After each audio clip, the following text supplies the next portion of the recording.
সুপ্রভাত, শুভ সকাল বন্ধুরা, কেমন আছেন সবাই? আমি মিলি। আমার ফ্যামিলি ব্লগে আপনাদের সকলকে জানাই অনেক স্বাগত।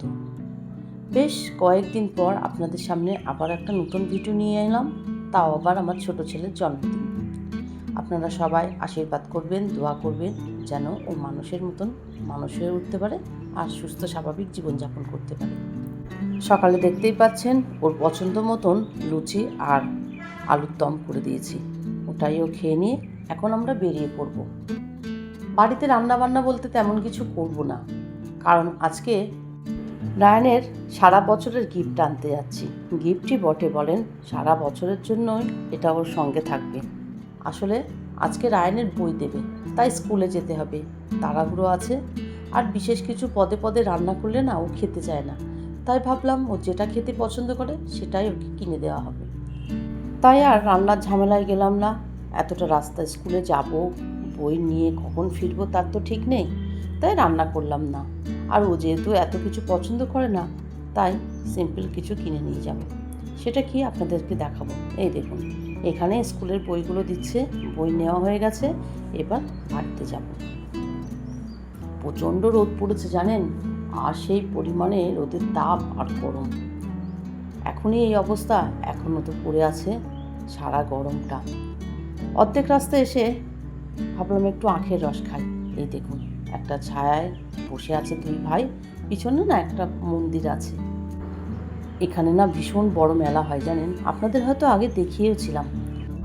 কেন এতদিন আপনাদের সামনে ভিডিও নিয়ে আসিনি তার কারণটা আজকে আপনাদের সঙ্গে বলবো। বেশ কয়েকদিন আগে একটা ভিডিও ছেড়েছিলাম যে ছেলেরা বাড়িতে নেই, আমি বাড়িতে একা, কয়েকদিন পর বাপের বাড়িতে গিয়ে ওদেরকে নিয়ে আসবো। কিন্তু হঠাৎ করে একটা খারাপ খবর শোনায় আমাকে চলে যেতে হয়েছিল, আর সেখানে গিয়ে কোনো রকম ভিডিও করা হয়নি। কারণটা হচ্ছে আমার বড় মা একটু অসুস্থ হয়েছিলেন। বড় মা মানে আমার জেঠিমার কথা বলছি, আর আমার জেঠিমা আবার আমার মাসিও হন, নিজের মাসি। যাই হোক, কয়েকটা দিন একটু বিছানায় পড়েছিল, কিন্তু শারীরিক অবস্থা অবনতি হওয়ায় আমাকে হঠাৎ করে ছুটে চলে যেতে হয়েছিল সেখানে। মন মানসিকতা ভালো ছিল না, তাই বেশ কয়েকটা দিন আমি কোনো রকম ভিডিও করে উঠতে পারিনি, আর আপনাদের সামনে কোনো ভিডিও নিয়ে আসতে পারিনি। এই ছিল আমার কারণ। যাই হোক, বাড়ি আসার সময় বিরিয়ানি নিয়ে চলে এলাম। ওরা তো বিরিয়ানি খাবে, আর আমাদের তো ফ্রিজে ছিলই, সেগুলোই আমরা খেয়ে নেব। এদিকে রায়ান বইগুলো নিয়ে আসা মাত্রই বইগুলো দেখতে শুরু করেছে। আসলে নতুন বই পেলে না হাতে বাচ্চাদের সকলেরই একটা আলাদা আনন্দ থাকে, আর নতুন বইয়ের গন্ধ তো অসাধারণ। যাই হোক, ও এখানে খুলে খুলে দেখছে। এরপরে ওর কেক কাটিং হবে, তার আগে ও খাওয়া দাওয়া করবে। এইসব এত সংসারের চাপ, পড়াশুনোর চাপ, হয়তো আর ভিডিও করা আমার পক্ষে সম্ভব হবে না। হয়তো বা মাঝপথেই আমি এখানে শেষ করে দেবো আমার ভিডিওটা, আর হয়তো ইউটিউবে থাকা আমার পক্ষে সম্ভব হবে না। জানি না কতটা কি করব।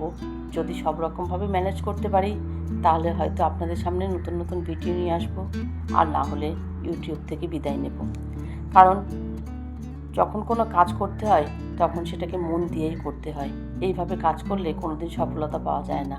প্রত্যেক দিন ভিডিও তো দিতেই হয়, আর নতুন নতুন কন্টেন্ট নিয়ে আপনাদের সামনে আসতে হবে। কিন্তু আমার পক্ষে এত কিছু ম্যানেজ করা একার পক্ষে সম্ভব হচ্ছে না, তাই হয়তো আপনাদের সামনে থেকে আমি বিদায় নিয়ে নেব, আর হয়তো ভিডিও আসবে না। দেখা যাক কতটা কি করতে পারি। রিজুর অনেক দিনের একটা শখ পূরণ করা হচ্ছে, তারই কিছু ঝলক আপনারা তো এখানে দেখতেই পাবেন। গিটারটা মাত্র একটা সপ্তাহ ওর হাতে পেয়েছে, তাতে ও একটা হ্যাপি বার্থডে গানটা তুলে সকলকে শোনালো। যদি ভুল ত্রুটি হয়ে থাকে প্লিজ ক্ষমা করে দেবেন, কারণ ওর কোনো টিউশন টিচার নেই। যা কিছু করছে ও অনলাইন দেখে দেখেই শখটাকে পূরণ করে।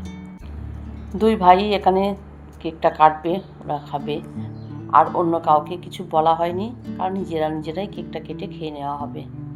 রায়ান তো এদিকে কেক কাটছে, আর রিচু এদিকে বাজাচ্ছে। যাই হোক, এবার তো কেক কেটে খাওয়া হবে। আর ভিডিওটা আজকে আর বড় করলাম না, কি দিলাম ভিডিওতে জানি না, যতটুকু ছিল সেটাই আপনাদের সামনে তুলে ধরলাম। আজ আর ভিডিওটা বড় করলাম না। আজ তাহলে আসি, আবার আসবো নতুন একটা ভিডিও নিয়ে। সবাই খুব ভালো থাকবেন, সুস্থ থাকবেন, সাবধানে থাকবেন, আর ভিডিওটা ভালো লাগলে অবশ্যই একটা লাইক করে দেবেন।